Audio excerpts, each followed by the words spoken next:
So now let's talk about the Veep stakes. Donald Trump threw out a slew of names last night. He said names like Representatives Elise Stefanik, J.D. Vance, his HUD Secretary Ben Carson. He also mentioned Senator Marco Rubio. Other names that have been floated are North Dakota Governor Doug Burgum, as well as Senator Tim Scott. What do you make of this list? Well, first of all, let's talk about what you do when you approach a VP pick. Number one rule. It's a commandment. Thou shalt not do harm, right? So you pick someone that won't hurt the ticket, as opposed to what you hope for beyond that is maybe could help. You go back in history, you look at Lyndon Johnson, I think was a big help to JFK in winning parts of the South. Nixon and his experience, I think, was very helpful on the ticket when he was running as the vice presidential nominee. Al Gore, Dick Cheney, all added something to the ticket. On the opposite side of that, you had the horrors of Thomas Eagleton, who had gone through psychotherapy and was dropped from the ticket with McGovern, who ended up losing, of course, miserably in that campaign. Dan Quayle, who wasn't ready for prime time. Sarah Palin, who was still trying to tell us that Russia was on her doorstep and to watch out. So it's do no harm. But then you have the other things, Brittany. Does it check a box? Like gender, like Geraldine Ferraro did, diversity, Kamala Harris, a swing state that could be pivotal, like Paul Ryan when he ran with Mitt Romney. Does this pick bring maybe energy and freshness to the ticket? You go back in history, take a look at Teddy Roosevelt, who came out of New York, was McKinley's vice president, and then, of course, very quickly after that became president of the United States. And it was a kind of a burst of energy that Teddy Roosevelt brought to McKinley. And then, of course, is what we're talking about. It's a speculation game.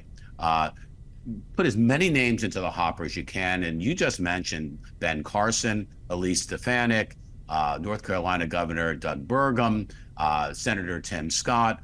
All of these could check some of those boxes, if not many of those boxes. But I think the serious choices right now, and that only Donald Trump knows this, but all the disclaimers out front, right? Just my views.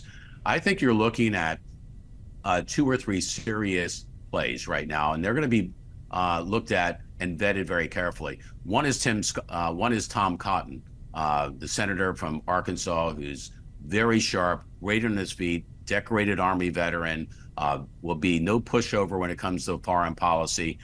He doesn't bring much electorally because Arkansas is as red as I think the states get. J.D. Vance, the senator, first-term senator from Ohio, the Midwest, the hillbilly elegy, the great Rust Belt story, but at one point was not on the Trump bandwagon. Those would come back in a Democratic counter-campaign. And then I think the one choice that really makes a lot of sense on a lot of different fronts is Marco Rubio. Yes, they both hail from Florida, but Marco would be an historic pick. He'd be the first Hispanic elected on a national ticket. He personifies the American dream. His dad was a bartender. His mom was a maid. Solid with the conservative base, brings major foreign policy and immigration credibility. And like Tom Cotton and others on this list, great on his feet, very sharp, and has been vetted. He's run for president before. Very big thing, because just when you think you know everything about someone, something comes out of nowhere and kind of changes the math. Eagleton would have been an example of that back in the past. Because Marco has stood as a potential nominee of the Republican Party for president, went through a lot of vetting by a lot of people. I think what is known is known.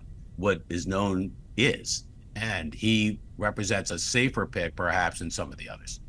I want to talk about what boxes you think are most important to Trump when he's looking at a VP pick, because is he looking for someone who's just as hardline MAGA like him? Some of his criticisms, his legal troubles, as well as he says things that maybe, are less measured than others would like. Does he want someone more buttoned up, someone who is more mainstream to attract those independents? What are those most important boxes?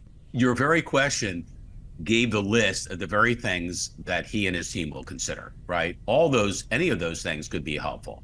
Again, the first consideration is make sure that whoever is chosen is not going to become an albatross for reasons unknown. That's number one. But could he broaden his appeal? in terms of gender and diversity with his pick? Yes. Could he broaden his the credibility of his foreign policy, domestic policy, depending on his pick? Yes. Could he become more attractive electorally in certain parts of the country? Yes. Does he need to, in terms of winning, does he need to further reinforce the Republican base? Or is he looking at, for instance, suburban America, which has been the biggest swing area geographically in America for the last 25 years or more? Does he look at a part of the country? Does he look at one particular swing state? Because as most people are predicting, I think fairly, this looks like what could be a very tight election coming down, as it has before. Let's go back to 16, to just a handful of states. Can one of these nominees make a difference in one or more of those states? All of these things would be considered. There is no candidate out there, Brittany, none, who will check literally every box. But if you can check one or two or three of those, that's a good shot in the arm to Donald Trump's electoral chances in the fall. Do you think that the potential VP pick will have the power to persuade never-Trumpers, to persuade independents, to persuade maybe disenfranchised Democrats who aren't happy with Joe Biden to maybe hold their nose and vote for Trump? I think it's a great question. It will reinforce the way a voter will go. Will it be a prime determinant? I don't think so. I think Joe Biden and Donald Trump are the main performers. They are the two in the center ring. No offense to Kennedy. And the judgments are going to be made on that. Does adding someone to Donald Trump's ticket make him a little bit more palatable or electable from those who are undecided? I think yes, to some extent, but still the main show is Donald Trump. And the main show on the other side of the ledger is Joe Biden. And frankly, one thing that didn't happen, Brittany, that a lot of people were surprised about is when President Joe Biden had an opportunity to pick a Supreme Court justice, that would have been a propitious time for him to consider Kamala Harris, who has plenty of credential to be seriously considered for that.